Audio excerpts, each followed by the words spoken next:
আসসালামু আলাইকুম। বাংলাদেশ বেতার, গোপালগঞ্জ। খবর পড়ছি প্রমা প্রামাণিক। নড়াইলে কারাগারের বন্দীদের সাথে নিয়ে বাংলা নববর্ষ উদযাপন করেছেন জেলা প্রশাসক শারমিন আক্তার জাহান।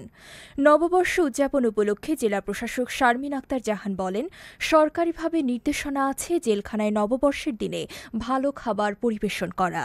সেক্ষেত্রে সকালে তাদের জন্য পান্তা ইলিশ ও আলু ভর্তা এবং দুপুরে উন্নত মানের খাবার গরু, খাসি, মুরগির মাংসের পাশাপাশি পোলাও, মিষ্টি ইত্যাদি।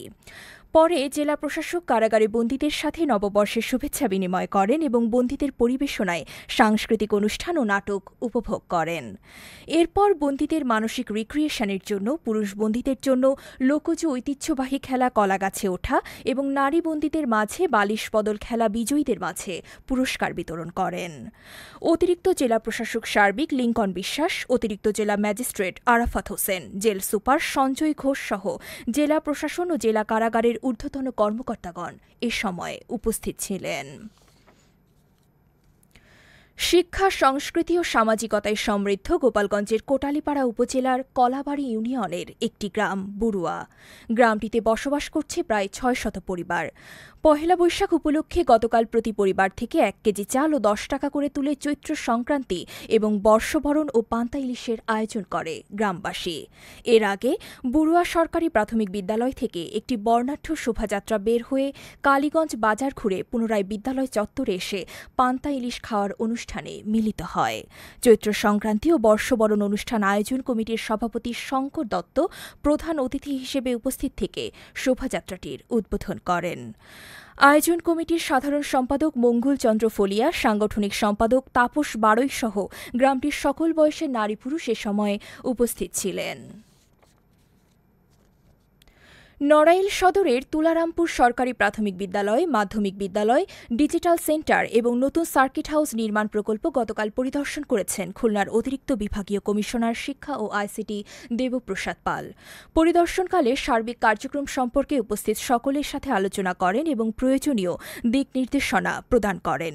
জেলা প্রশাসক শারমিন আক্তার জাহান, অতিরিক্ত জেলা প্রশাসক সার্বিক লিঙ্কন বিশ্বাস, সদর উপজেলা নির্বাহী কর্মকর্তা সঞ্চিতা বিশ্বাস, তুলারামপুর ইউপি চেয়ারম্যান সহ সংশ্লিষ্টরা এ সময় উপস্থিত ছিলেন।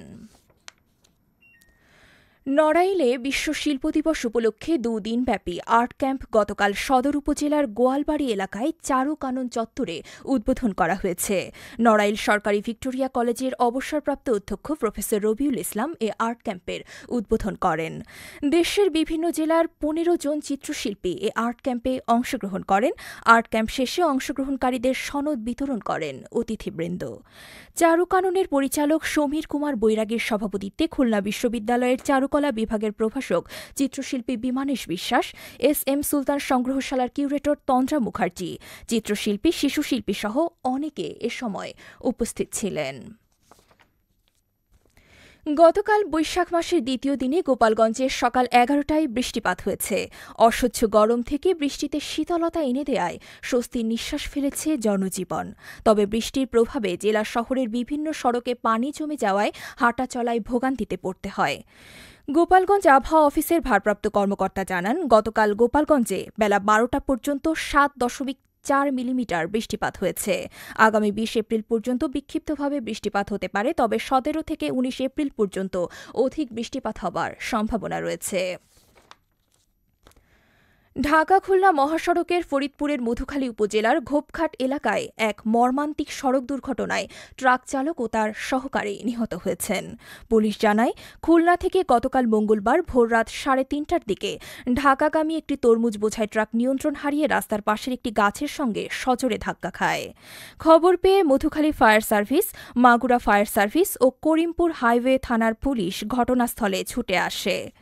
যৌথ উদ্ধার অভিযানের পর দুজনকে গাড়ি থেকে বের করা হয়। ঘটনাস্থলে হেলপার মারা যায় এবং গুরুতর আহত অবস্থায় চালককে মধুখালী উপজেলা স্বাস্থ্য কমপ্লেক্সে নেওয়া হলে কর্তব্যরত চিকিৎসক তাকে মৃত ঘোষণা করেন। নিহতদের মরদেহ মধুখালী উপজেলা স্বাস্থ্য কমপ্লেক্সে রাখা হয়েছে। আইনি প্রক্রিয়া শেষে পরিবারের কাছে মরদেহ হস্তান্তর করা হবে। এবারে কৃষি সংবাদ।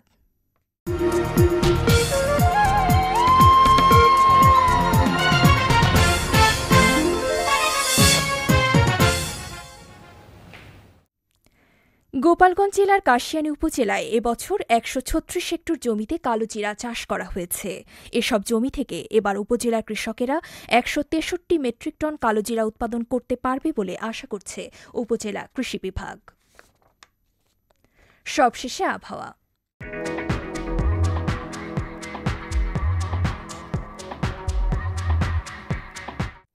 আজ বেলা ১টা পর্যন্ত দেশের অভ্যন্তরীণ নদীবন্দর সমূহের জন্য আবহাওয়ার পূর্বাভাসে বলা হয়েছে, চট্টগ্রাম, কক্সবাজার, নোয়াখালী এবং কুমিল্লা অঞ্চলসমূহের উপর দিয়ে পশ্চিম অথবা উত্তর পশ্চিম দিক থেকে ঘণ্টায় ৪৫ থেকে ৬০ কিলোমিটার বেগে বৃষ্টি অথবা বজ্রবৃষ্টিসহ অস্থায়ীভাবে দমকা অথবা ঝোড়ো হাওয়া বয়ে যেতে পারে। এসব এলাকার নদীবন্দর সমূহকে ১ নম্বর সতর্ক সংকেত দেখাতে বলা হয়েছে। খবর শেষ হলো। আমাদের পরবর্তী খবর প্রচারিত হবে সকাল ১০টা বেজে ৩০ মিনিটে বাংলায়।